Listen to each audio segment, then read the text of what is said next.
നമസ്കാരം, മലയാളി വാർത്തയിലേക്ക് സ്വാഗതം. ആൾക്കൂട്ട വിചാരണയ്ക്കിരയായ പൂക്കോട് വെറ്ററിനറി സർവകലാശാല വിദ്യാർത്ഥി സിദ്ധാർത്ഥൻ മരിച്ച കേസ് CBIക്ക് കൈമാറാത്തത് വിവാദമായതോടെ നടപടികൾ ഊർജിതമാക്കി സർക്കാർ. അന്വേഷണം അട്ടിമറിക്കുന്നുവെന്ന് ആരോപിച്ച് സിദ്ധാർത്ഥന്റെ കുടുംബവും പ്രതിപക്ഷവും രംഗത്തെത്തിയതോടുകൂടി ചൊവ്വാഴ്ച വൈകിട്ട് പ്രത്യേക ദൂതൻ വഴി രേഖകൾ കേന്ദ്ര ആഭ്യന്തര മന്ത്രാലയത്തിന് എത്തിച്ചു. രേഖകൾ യഥാസമയം കൈമാറുന്നതിൽ വീഴ്ച വരുത്തിയതിന് 3 ഉദ്യോഗസ്ഥരെ സസ്പെൻഡ് ചെയ്യുകയും ചെയ്തു. അന്വേഷണം കൈമാറാനുള്ള സർക്കാർ വിജ്ഞാപനം 16-ന് CBI കൊച്ചി ഓഫീസിൽ നൽകിയിരുന്നു. എന്നാൽ പെർഫോമ റിപ്പോർട്ട് കൈമാറിയില്ല. സംസ്ഥാന ആഭ്യന്തര വകുപ്പാണ് നൽകേണ്ടത്. പ്രഥമ വിവര റിപ്പോർട്ടും അന്വേഷണത്തിന് നാൾവഴികൾ അടക്കമുള്ള വിവരങ്ങളാണ് റിപ്പോർട്ടിൽ ഉൾപ്പെടുന്നത്. ഇതിന്റെ അടിസ്ഥാനത്തിലാണ് കേസ് ഏറ്റെടുക്കണോ എന്ന് CBI തീരുമാനിക്കുന്നത്. പ്രാദേശിക യൂണിറ്റിന്റെ റിപ്പോർട്ടും CBI ഡയറക്ടർ തേടും.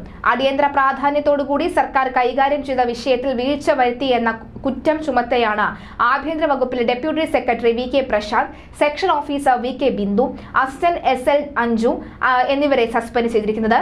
CBIക്ക് കേസ് കൈമാറുന്നത് വൈകിപ്പിക്കുവാനും അട്ടിമറിക്കുവാനും നീക്കം നടക്കുകയാണെന്ന് ആരോപിച്ച് സിദ്ധാർത്ഥന്റെ കുടുംബം ചൊവ്വാഴ്ച രംഗത്തെത്തിയിരുന്നു.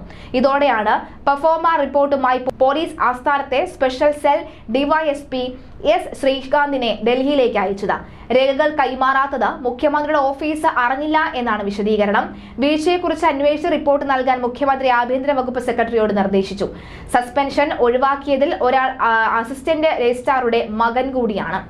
ആൾക്കൂട്ട വിചാരണയെ തുടർന്ന് പൂക്കോട് ഗവൺമെന്റ് വെറ്ററിനറി കോളേജിലെ വിദ്യാർത്ഥിയായ സിദ്ധാർത്ഥൻ മരിച്ച സംഭവത്തിൽ ചട്ടം ലംഘിച്ച് സസ്പെൻഷൻ ഒഴിവാക്കപ്പെട്ടവരിൽ വെറ്ററിനറി സർവകലാശാല അസിസ്റ്റന്റ് രജിസ്ട്രാറുടെ മകനും സർവകലാശാലയിലെ സംഘടനാ നേതാവ് കൂടിയായ ഇവരുടെ മകൻ 2020 ബാച്ചിലെ വിദ്യാർത്ഥിയാണ്. സിദ്ധാർത്ഥന് ഹോസ്റ്റലിൽ വെച്ച് മർദ്ദനമേൽക്കുമ്പോൾ ഇവരുടെ മകനും അവിടെ ഉണ്ടായിരുന്നു എന്നാണ് ഹോസ്റ്റലിന്റെ ചുമതലയിലുള്ള അസിസ്റ്റന്റ് വാർഡൻ ആദ്യം റിപ്പോർട്ട് നൽകിയത്. ഇതനുസരിച്ച് റാഗിംഗ് വിരുദ്ധ കമ്മിറ്റി മാർച്ച് 4 മുതൽ 7 പ്രവൃത്തി ദിവസത്തേക്ക് സസ്പെൻഡ് ചെയ്തിരുന്നു. ഈ ഉദ്യോഗസ്ഥയുടെ മകനും മറ്റൊരു 2020 ബാച്ച് വിദ്യാർത്ഥിയും ഹോസ്റ്റലിൽ ഉണ്ടായിരുന്നില്ല.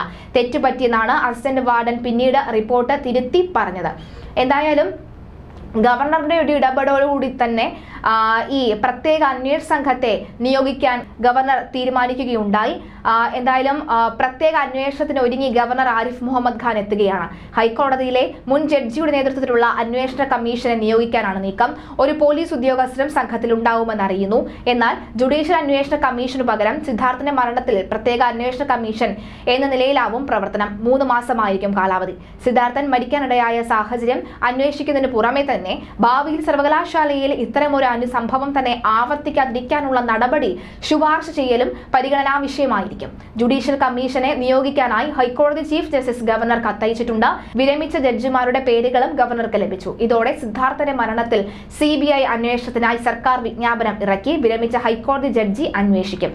പ്രശ്നം കൈകാര്യം ചെയ്യുന്നതിൽ ഗുരുതര വീഴ്ച വരുത്തിയതിന് വൈസ് ചാൻസലറെ ഗവർണർ പുറത്താക്കിയിരുന്നു. പിന്നീട് താൽക്കാലിക ചുമതലയിൽ നിയോഗിച്ച VC ഡോക്ടർ PC ശശീന്ദ്രനാഥും ഈ കൃത്യനിർവഹത്തിൽ വീഴ്ച വരുത്തിയെന്നാണ് ഗവർണറുടെ വിലയിരുത്തൽ. തുടർന്ന് അദ്ദേഹത്തോട് സ്ഥാനമൊഴിയാൻ നിർദ്ദേശിച്ചിരുന്നു.